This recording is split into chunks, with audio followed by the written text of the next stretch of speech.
Greeting, fellow beehive wolves. Tiki here. And Jacob Wile.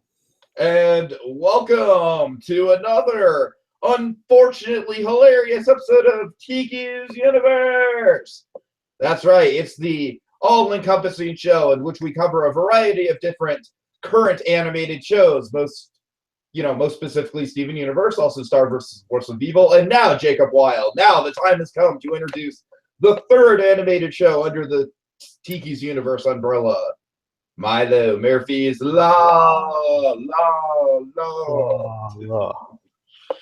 Okay, Jacob. So this has been we've been hyping this up for about a month now. This is the collaboration between the great god of vocal talents, Weir Al Yankovic, and the incredibly talented minds behind Phineas and Ferb. So awesome collaboration. I believe this is the first time Weird Al is taking a lead role in an animated series. Yeah, after several hilarious guests. Of course. like guest starred in I believe he's guest starred in My Friendship is Magic, Gravity Falls. Yeah. He even guest starred in I believe 1 or 2 episodes of Wander Over Yonder. Okay, yeah. I mean, he's been doing that for years, just guest starring in cartoons. But this is great, man. This is great. It's a full-on lead voice in a cartoon, and I think he's perfect for it, Jacob. Just to clarify, let's just get something straight off the bat. We're going to be covering the pilot episode on this podcast, which is Going the Extra Milo. And Jacob, you want to explain the little snafu we got into in terms of the episode order, just really quick, just to clear it up? Yeah. All right. Well, I'm sure some of you watching this probably aware of the fact that the episode was released a little bit early, as a preview. Well, this episode was released online along with the next episode, The Undergrounders. That's one that we're covering next. But when it aired on Monday, it aired with Sunny Side Up, which is supposedly the one it's supposed to be with. So I didn't get the memo about that, so I just watched this and then The Undergrounder. So we're going to cover those 2 episodes tonight, and then we'll jump back with Sunny Side Up sometime soon. But Jacob, it's just stupid. It's why would they just air Sunny Side Up as a preview of this? It makes no logical sense to me. Maybe they just wanted to, maybe they had reasons that, I don't know. I mean, I'm not Disney's airing manager. I don't know. I mean, unless Sunny Side Up had some post-production work they needed to get done at the last minute or something. I don't know. But anyways, folks, so that's why we're going to be covering The Undergrounders as well of this episode. But we're not talking about either The Undergrounders or Sunny Side Up. We're talking about the premiere, Jacob. So you watch this ahead of time. I kind of stayed off. I'd like to kind of catch cartoons when they first air on TV just because I'm old school like that. So I actually watched this just today. It's the first time I got a chance to watch it. And Jacob, I'm really liking it. This first episode is a great kind of mission statement for the show. Yeah, definitely up to a great start. Yeah, really, really good animation. It's got a very Looney Tunes quality to it, Jacob. I say Looney Tunes because it's got a really frantic, fast-paced energy to it. But at the end of the day, I think some of the best bits of it come not from the actual situations, but from the dialogue surrounding the situations, which I think is in true kind of Warner Brothers fashion. Ironically enough, Warner Brothers, Disney, but we've already made kind of the Looney Tunes comparison with Wander Over Yonder to a certain extent, so I think it's appropriate with this as well. Yep. And Jacob, one last thing to mention before you get into this. I've seen, I'm a very fringe viewer of Phineas and Ferb. I've seen a few episodes of it here and there. I want to get more into it, but there's a lot of it. There's a lot of shows I need to catch up on. I just don't have a lot of time. So I want to catch up on Phineas and Ferb eventually. But Jacob, you are the Phineas and Ferb expert here. So any Phineas and Ferb Easter eggs or voice actors that are the same as in Phineas and Ferb, I know nothing of any of that. So any connections to Phineas and Ferb, by all means, feel free to point out. Okay. Other than a lot of the crew from the show actually came onto this. And this, of course, it's got a very similar art style as well. So, but it actually shares a couple voice actors too. Mm-hmm. Which is if you bring up a certain character, I'll point out that as well. Cool. All right, so Jacob, let's get right into it. So it starts with there is like one or two things about this pilot episode that do kind of feel a little bit piloty for me, specifically. We'll get to it, but the Zach character, like, I'm fine with the dynamic. I just need to see a little bit more of it. But we see Zach being introduced to Milo. He's kind of the new kid in town. And Milo has a reputation. People have used the J word, the dreaded J word. But you know what his dad always says, Jacob? What? Sticks and stones can damage your vital organs, so always wear body armor. Yep. Oh, God. I'm telling you, it's like the Weird Al one-liners that are going to make the show. Okay, so we get to, let's see, Melissa. She kind of politely, like, I'm going to step this way. And he takes a picture, so when he has to see the scar, he takes a picture of it to her. So what are you thinking of this dynamic between Melissa, Milo, and Zach so far in the first two episodes? Well, it's already established that Milo and Melissa know each other quite well. And she's well aware of what goes on around him, as is everybody else. So I think with this pilot episode, it's like the Zach is supposed to be like the surrogate to the viewer, where he's stepping into the situation new to it, whereas Milo and Melissa are both kind of totally used to it. And that's where a lot of the humor comes from, is Milo just being uber prepared for everything. And Zach is basically the straight man. Right. Okay, so let's see. So then this first episode is just a cataclysmic, I don't know, it's just a great domino effect. So it starts with a heavy-duty bungee cord getting loose from a construction site, which will come back later. Milo puts a helmet on because, he just conveniently has a helmet in his backpack. He has a lot of stuff in his backpack. Oh, yeah. It's almost like Wander's hat in a way. Exactly. So then we start, Melissa starts up this little betting ring that's going on. Actually, their classmate Bradley Nicholson brings it up. Right, and I've got some things to say about Bradley, but I'll save it for the second episode. He's not too bad here. He's fine here, but I don't know. Again, it's early on in the season, but he was a bit worrying in the Undergrounders. I didn't really care for him in the Undergrounders. Well, funny thing that how he's like a pessimistic kind of bring me down, Debbie Downer kind of guy. Yep. He's the same guy who voiced Phineas. No way. Oh, God. That's the same. That's great. That's great. He even brings up the best day ever line in the next episode. Oh, dear. Wow, Phineas. Yep. They actually cast him in a role basically the opposite of the last one he played. Okay, well, that's fair enough. I mean, I can respect that. I know that. I don't expect that to change your opinion of the character or anything, but I'm just right. No, but I do, like, from a pure, like, voice acting point of view, though. Like, I never would have guessed that was Phineas. So yeah, that's good. That's good. Yep. Basically the opposite. Like, so they start up this whole, like, he's like, I bet my pudding come, then he doesn't make it to school on time. But Melissa brings it up and like trades it with Snickerdoodle, and it becomes this whole big thing. Oh yeah. Eventually. Okay. So Milo and Zach are running away from the giant tube or whatever that thing's called, the pipe. It's a drain pipe, I think. Yeah. Yeah, and he's like, why aren't you screaming? I find it hurts the larynx. He's like, it's because it's happened before. It's like, yeah, it just hurts the larynx. I mean, you can't argue with them there, right? They use the bungee to kind of whip onto a telephone or a street light onto the draining pipe and do kind of like a little log roll. And then we get DOG and Jacob. I'm guessing that DOG is. I mean, it's not exactly the same thing as Perry, but it's definitely this show's equivalent to Perry. I don't think he's supposed to be a secret agent, though. I don't think. No, I know he's not supposed to be a secret agent. I know that, but the whole gag is that, like, he's just wandering around doing his own thing, and he just kind of randomly shows up, and he's off on like other adventures, and how the hell does he get to wherever he is, at any given point? Like, I'm not saying that he's exactly like the Perry character. I'm just saying he's kind of serving the same function as the Perry character, if that makes any sense. Yeah, kind of. He just like shows up for some reason, and Wonder how does he get there? Okay. Yeah, exactly. And this is probably my favorite running gag in this first episode is Weird Al just saying like he's not supposed to be in the street. That'll come back. Yeah. Okay, But let's yeah, see. you understand? So it took several people a while to get this, but do you understand DOG's name? Oh yeah, oh yeah. It's like phonetically spelling his name, like the word dog.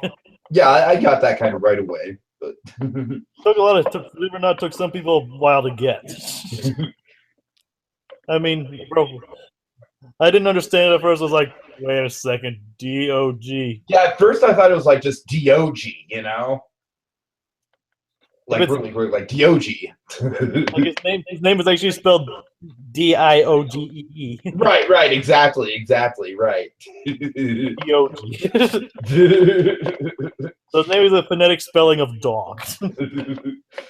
Oh god. Okay, so then after rolling off the pipe, they roll on the construction pipe and fall down in a bunch of mud. And then Zach begins to realize that Jaywood wouldn't have to be jinxed, would it? Womp, womp, womp.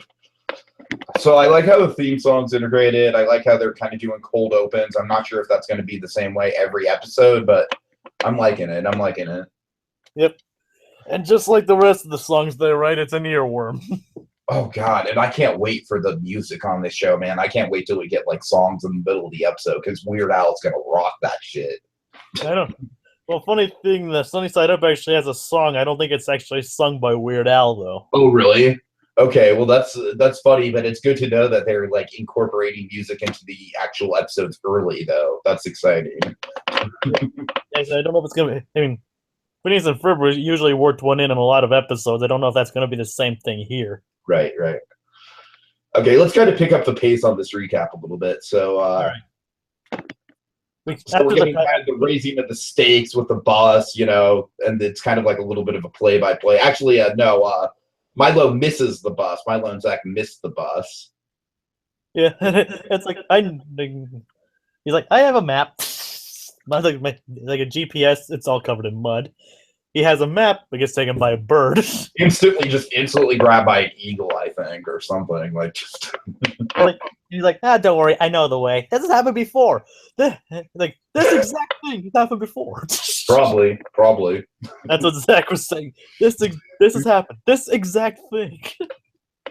Okay, so I love how easygoing this construction worker is. I don't know what it is about it, but he's just like, well, I'm sorry, boys. You know, there's been an oil spill here, so so no one's getting through. And then what's Milo have? Galoshes. Oh God, not just galoshes, but galoshes that are EPA certified. And he even has a certificate to prove it. Well, if it's notarized, then I suppose. But then the eagle that was carrying the map that the eagle was carrying crosses the telephone wire. Oh God! It's on fire, falls into the oil. And thus begins, like the domino effect just keeps on building. I'm not sure they can do this exact same like premise through every episode, but it is kind of a good base foundation for episodes, and they can do some interesting stuff with it. I mean, I don't think every episode's gonna have like the colossal domino effect this one does. Right. But I mean, I could see them doing similar things, but kind of playing around with it, kind of like how Wander Over Yonder gets into Wander's head, but does it in different ways. I said, kind of like, I mean, the Sunny like, Side Up. Let's say the box compared to the good guy. Yeah. Like, Sunny Side Up actually does something similar. You know the whole egg drop experiment in school? Mm-hmm. It's actually based around that, and they're trying to survive. They're trying to get around that. Okay. So they cut through Coyote Woods, not named after the Coyotes, but named after famous Hollywood actor Peter Coyote. Yes. Peter Coyote, who actually donated the land as a wolf preserve. Oh God. You realize that's not any better, right? It's okay. Wolves love peanut butter. Yeah, and then the wolf pounces it back onto Zach's back. Oh, God. So they end up in a tree, and then I love how he's just pointing out, like, oh, wolves actually don't attack people at all, as the wolves are literally attacking them. he's like, bees got a lot more fatalities. And then here we get to the best visual gag of the episode, where they land on the side of a fence. There's a beehive that lands on the other side of a fence, but then a wolf with a beehive on its head comes crashing through. Jacob, just the wolf with the beehive on its head. That is just a hilarious image. Indeed. Let me ask you something, Jacob. Have you seen storks? Yes. Okay, so you know of the whole, like, wolf pack in the form of a submarine. Yeah, that was amazing. So what is up with, like, wolves and really good humor in cartoons in the past month? I don't know. Maybe they just realized that these big, strong, loyal pack animals can just like be used for. It's like against stereotypes, I guess. And Zootopia also had some good wolf humor that was literally revolving around wolf stereotypes. So I don't know. This is the year of the wolf, I guess. I guess so. Wolf pack in the form of a bridge. What is happening? Seriously, Storks is a really underappreciated movie. I think people should go see it. Oh yeah, I did like it. I'm surprised you like it, honestly. But I really liked it. I mean, I don't like it as much as something like Zootopia or Kubo, but it's up there. It's up there. Yeah, I was surprised. But okay, this isn't about storks. We can talk about that some other time. Yeah, right. But anyways. It's just it was around the time of the wolf at the beehive chasing them around the construction the back alleys of the city was always. I was like, man, it's the first episode in this series is already more chaotic than Phineas and Ferb was.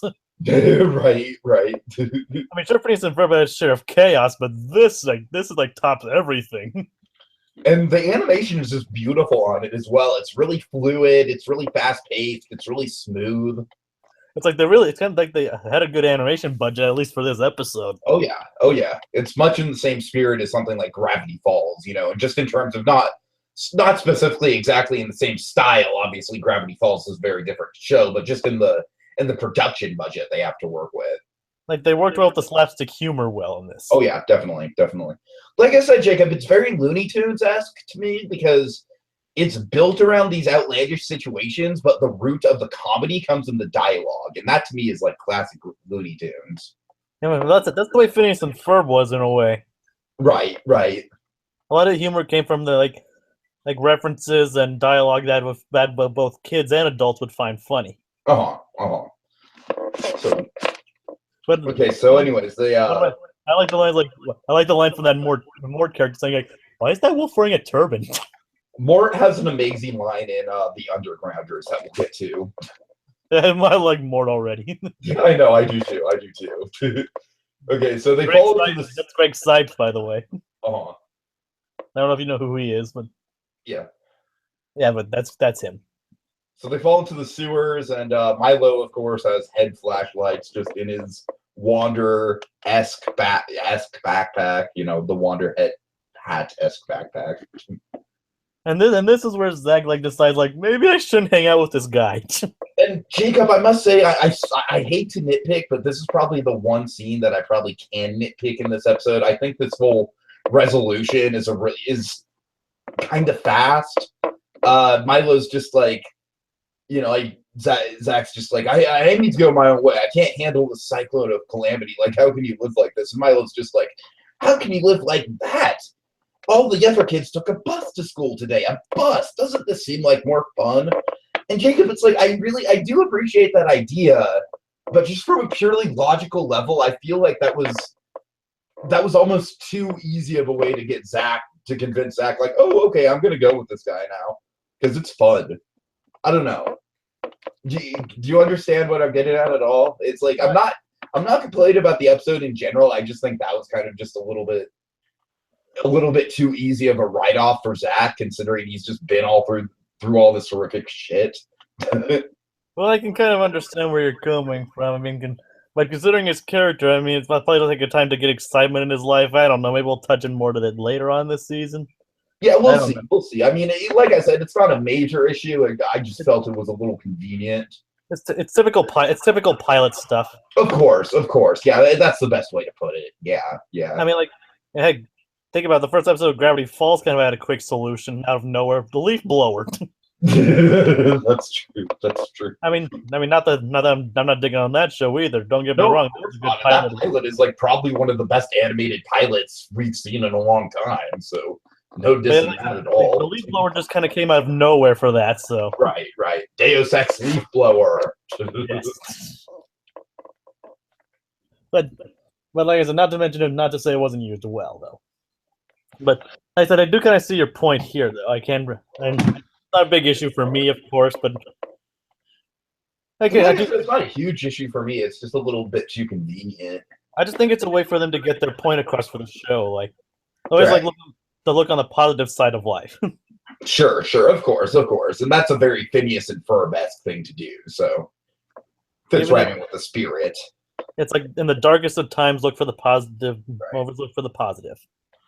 Okay, so then we have our dandy old construction workers, and they're ready to, let's see, they're ready to turn on the drainage pipe. And I love how casual about they are. It's like, hey, we're missing that stupid bungee. We're also missing a section of drainage pipe.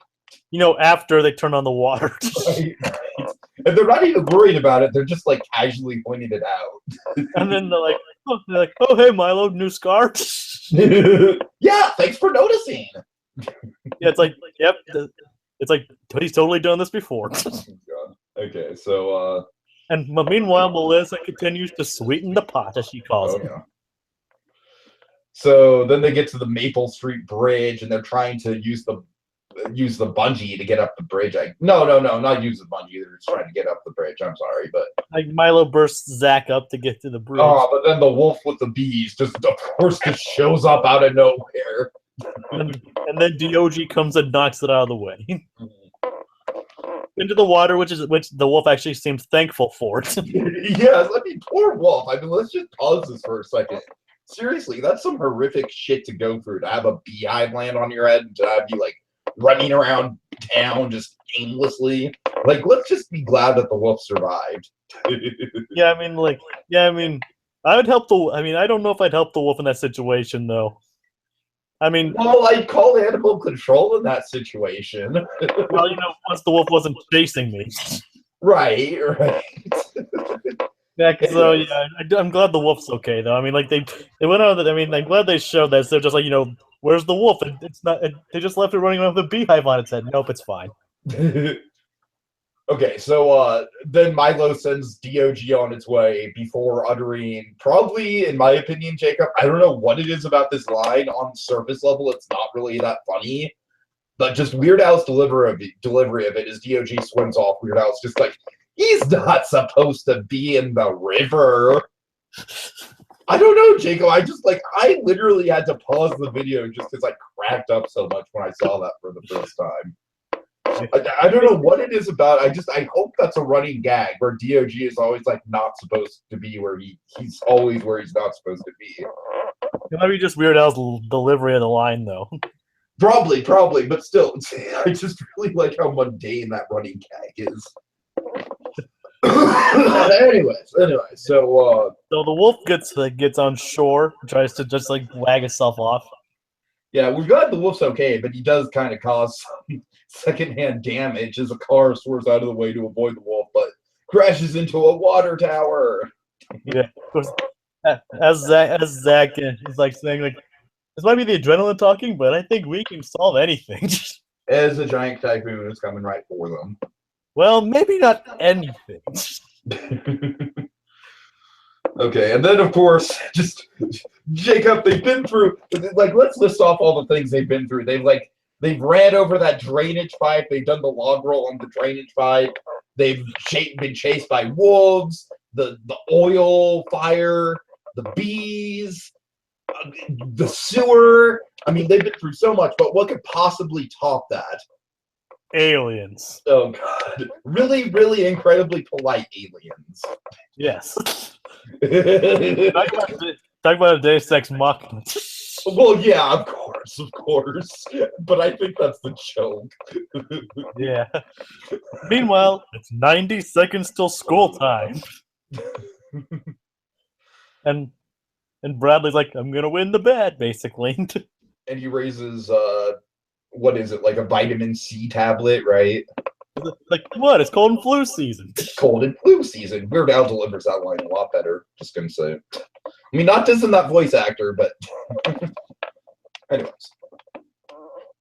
So Milo's trying to be really, really reasonable with the aliens. He's like, they are from out of town. You should just talk to them. He's probably just glad they understand English. Mm-hmm, mm-hmm. And I just can't get over, Jake. These aliens are just so polite, They're so polite. It's like they've got these instruments out, they're like gonna do like God knows what kind of experiments, but it's like they just kind of casually ask, like, hey, we need to get home, so if you don't mind, and the aliens are just like, okay. And thus they're reported to school, and Melissa wins the bet. Deus Ex Aliens. Yes, but it turns out they forgot their lunch.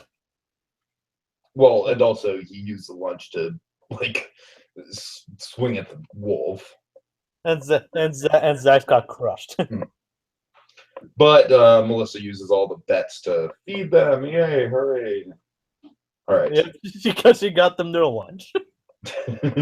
Which I think is a pretty good payoff. It is, because I wasn't really sure where that betting ring thing was going to go. I was like, I'm not really sure about this, but yeah, it's a good payoff. So, all right, Jacob, a lot of stuff to cover. Wow, it's kind of hard to like go over this beat by beat because so many crazy things happen in this one episode. But fortunately, I don't think every episode is going to be like this. I think the next episode is a lot more plot centric. But any final thoughts on this first episode, Jacob? Quite a chaotic start. I mean, it can only go uphill or downhill from here. We just have to see which way it goes. Yeah. Let's hope like Milo itself, his luck doesn't go downhill. Yeah, I mean, I think we're on a good track. I don't think every episode is going to be as outlandish as this one, and I kind of think it's an interesting little it's such a funny, kind of crazy cartoon premise that I'm interested to see lower stakes episodes done with the same kind of premise, like more character focused episodes done with this premise. I don't know. It's like I think it could lead to something really cool. Well, you'd really like Sunny Side Up. Cool. So yeah, and I'm looking forward to the song as well because I'm all down for musical segments and animation, especially with a show with Weird Al in it. Even if Weird Al doesn't sing that song, it still means that Weird Al does get a song later on, of course, and he's probably going to get many songs throughout the course of the series, which excites the hell out of me. So, I really wouldn't bring Weird Al around here without him singing. I think they even confirmed that he was singing eventually. Oh, he's got to be. I think, but I think it proves that they can cast him without having to sing a song. That how he can survive on his own just as a voice actor. Oh, definitely. Testament to his talent there. All right, Jacob. So we will be right back. We'll be covering the Undergrounders because Amazon is stupid or Disney is stupid. Somebody messed up. Somebody get a memo or something. So we'll be covering the Undergrounders tonight, and we'll be back really soon for Sunny Side Up. And until then, tune in next time where, remember, it's his world, but we're all living in it. Yeah, I need to workshop that outro a little bit, but yeah. All right, see you guys. I think it's something. We're not supposed to be in a river.